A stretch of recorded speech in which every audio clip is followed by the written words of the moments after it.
Aloha Hawaii, this is Pokala Inui and you are listening to Hawaiian Potppourri. The time now is 6:36. The date is the 22nd day of April in the year 2012. Welcome to the program, or welcome back to the program. And let's see what else we have to talk about. What's happening in Afghanistan?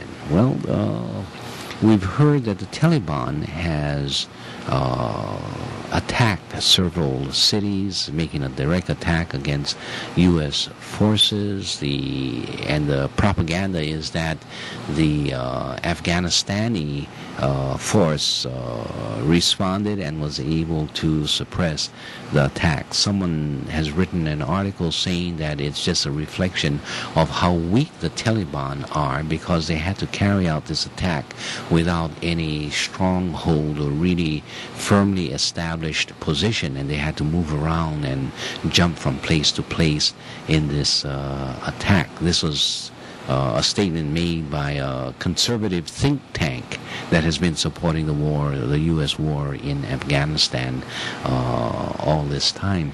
As I read that article, I was telling myself, isn't this a smarter thing to do, not to establish yourself in a particular stronghold? Because the fact is that the Taliban forces there are far weaker than the American military force, or now the beefed up Afghanistan puppet government force. And so you don't want to establish yourself at a particular position, because you're going to get nailed by the superior firepower. So what they're doing is, of course, fighting the battle in a different way, and that is very similar to what the American revolutionaries fought against the British, and that was through guerrilla warfare. And but the effect of the attack, I think, was one in which, when you take a look at winners and losers, that the Taliban was far more effective, and their end result was far ahead of the United States forces or of the Karzai forces in Afghanistan, because they were able to attack and not only be effective in a military way in these three cities, but they were also able to continue to push American occupation of Afghanistan towards the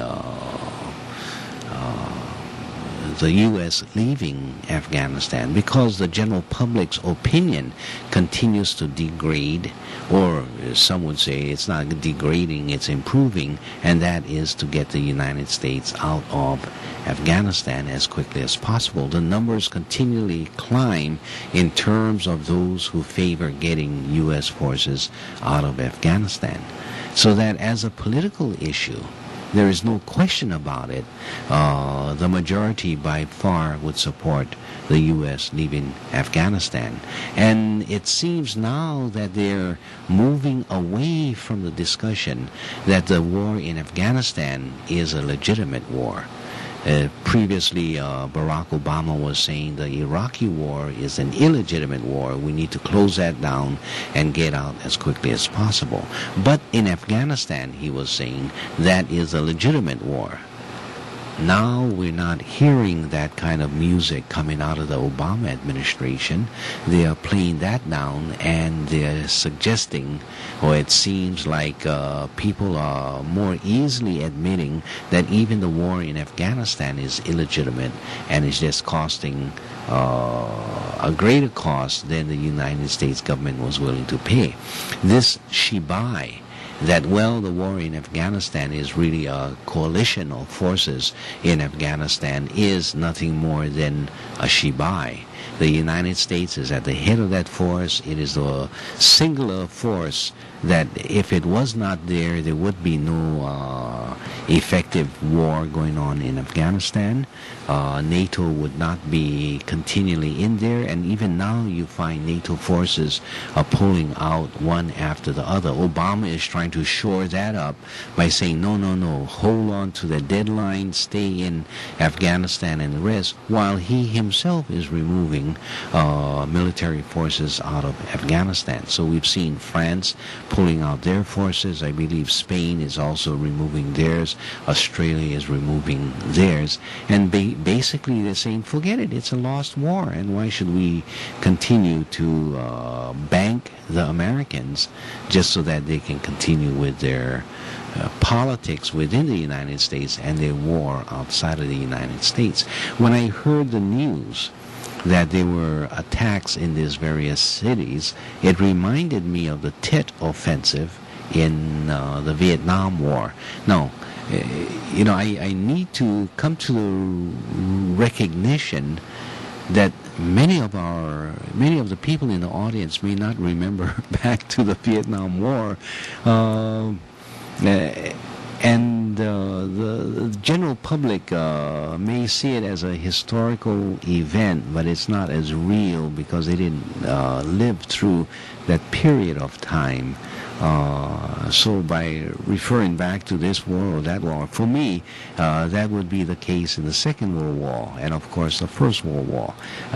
These are wars that I did not live through. I was born after the Second World War or after that war ended. So my consciousness is not there. When other people talk about the Second World War and things like that, I can only speak of it from having read the papers or read in the books and the rest, other interpretations of that war. But for Vietnam, it's a little bit more present. I did serve in the military service during that period of time. Anyway, so it brought back memories of the Tet Offensive, and with the North Vietnamese becoming much more active, and it just reflected the continuing strength that they had, and that they were not cowed by the U.S. forces. If you would like to share an opinion on some of these matters, or if you want to go back to some of the stuff that we talked about in prior programs, our telephone number here is 524-1080. And this is Hawaiian Potppourri. I'm giving you an opportunity to raise other matters. Last night we had a caller who wanted to talk about a different subject than what we were on at that time. And he was very conscious of the fact that others were talking about the Dalai Lama's visit. And so he postponed any continuing mention of some of the issues that he wanted to talk about. Well, this is an opportunity if you would like to call and share an opinion on some of the matters that are occurring here in Hawaii. I've been sort of playing this announcement of this Voyage of Aloha, and I want to say that I do have a particular interest in this program, and because I am sort of on the planning committee, I've been talking with Roger Epstein and assisting him in how he has been organizing this program. I'm going to play it again and then use that as a subject of further discussion. Here it is, the announcement of the Voyage of For Aloha. over 75 years, science has confirmed what the wisdom of all societies has said for millennium. Not only are we separate material beings, we're totally connected by and through a universal energy. If you believe the time has come to begin to live from the reality of our connectedness instead of separateness, please join with the Voyage of Aloha community, the Joseph Campbell Foundation, the World Business Academy, and many other supporting organizations over this Memorial Day weekend. That's May 25th to 30th, 2012, for Ho'omaka'i, a Voyage of Aloha honoring the work of Joseph Campbell, the conference at the Pagoda Hotel in Honolulu, Hawaii, and streamed live worldwide. I'm Roger Epstein, and invite you to join with kindred spirits to map your own hero's journey to live the rest of your life in connection and service. Find out more at www.voyageofaloha.com. Joseph Campbell had, I understand, died here in Hawaii. He had lived in Hawaii part-time, I think 6 months out of the year. Married a local woman, I don't know her name, but she was of a Kama'aina family. And I didn't know much of this until more recently, and getting talking with Roger Epstein. It's interesting. I've tried to follow a lot of the productions that was made around Joseph Campbell's stories. There were some great interviews with what was his name? I forget the interviewer's name. But the whole idea of the hero's journey and what is the basic structure of the hero's journey and the commonality of that journey among many other stories that Joseph Campbell had studied. More than just stories, but grand myths. And so this conference is going to be sort of a follow-up to see what are the contributions that can come from Hawaii in the continuing creation or recreation of major life stories that can formulate our future and bring in about peace in the world. So it's a mixture of a lot of different views on this. We do have a caller. Let's go to our telephone line. Aloha caller, welcome to the program. Good morning. Good morning. Is the volume okay? Hello? Yes, I'm here. Your volume seems to be a little high because the voice is kind of not rough, but muted like. But go ahead and... Let's put my volume down a little bit. Yeah. How's that? It's still... I'm calling in reference to the malware. Are you familiar with what's going on with this? I'm sorry, tell me... Apparently what happened is some international hackers infected a lot of computers worldwide. Yeah. And many people may have their computers infected without knowing it. I'm sorry, caller? If they don't check it, it'll all go off. It won't be able to access the internet by, I don't know, sometime in July, I think. It just disappear. In other words, they'll turn on the computer and it won't work. So what you can do is, they got a website called dcwg.org. dcwg.org. Yeah, to check whether their computer is infected and how to fix it. So after July 9, if you don't get on top of it, your computer will just be dead. Now, it won't be dead, but you won't be able to connect to the internet. And where did this virus come from? The virus came from some international hackers who ran an online advertising scam, and it just spread all over the place. So. Okay. Anyway, I think people should check and make sure that their computer is not, your computer will start slowing down and disabled or just not be able to connect to the internet. I see. And the check form on the address is dcwg.org.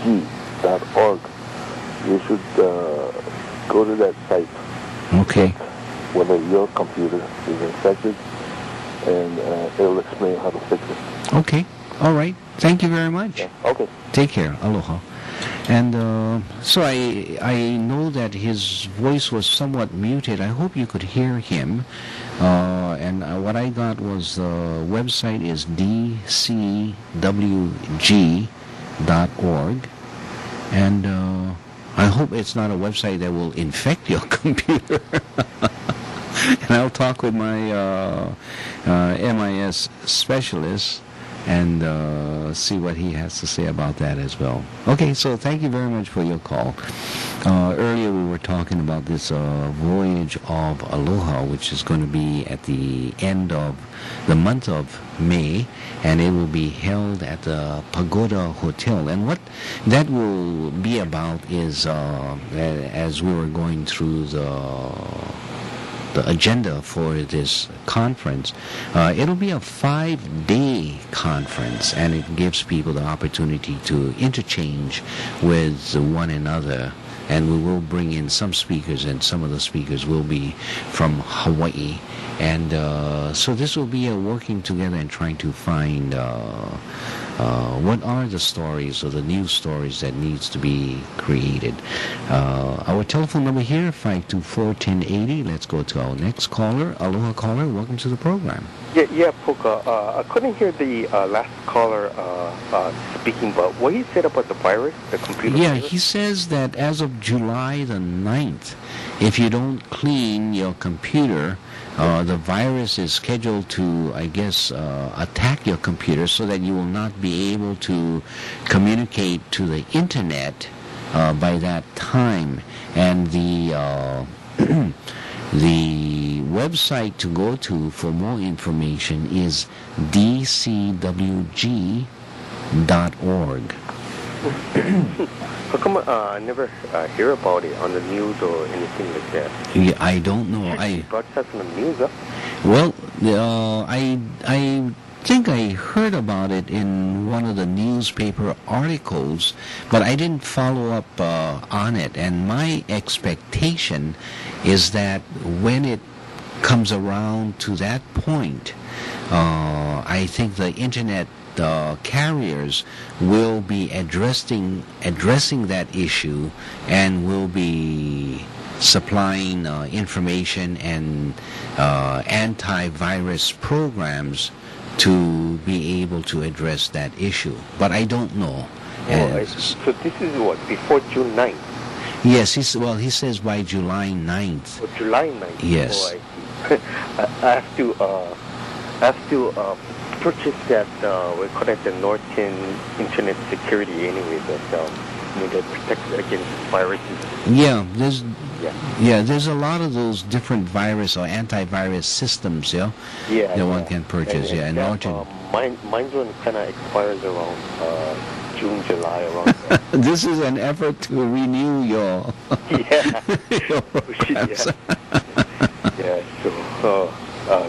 But that one's kind of expensive. It's like $35. Norton for how long? 3 years? 1 year. 1 year. But I understand that you can clean it on 3 different computers. Oh, I see. Yeah. But that's if you get 3 computers. I get only 1 computer. So it will split. I needed 2 extra years. And go split the cost with 2 other friends. Yeah, I know. And they give me some money. I don't know. First time I heard about this. Yeah, about that one. Yeah, I gotta find that out. So I have to just go on that website there to find DCW. Yeah, but make sure you don't download anything from websites you cannot trust. Yeah. See, if you go on this website, you might give them a virus. I don't know about that.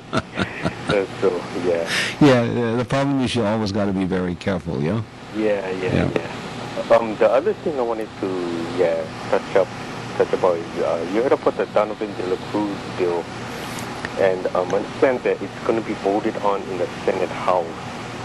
But I heard him on the North Shore board that it sounds like he's twisting words around, saying that this bill was not really intended to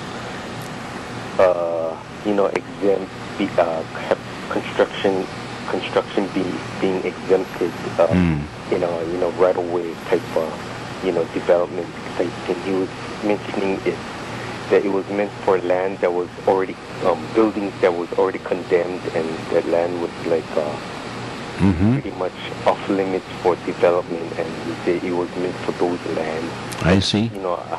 I don't believe that's really true. I think it's really a right-away type of a bill. Yeah, I'm noticing we only have 20 seconds more. Coming in. And I am having a guess. Next time, give me the name of the bill, the number, and then we'll expand on it. I gotta go. Yeah, okay. Thanks for calling. Aloha.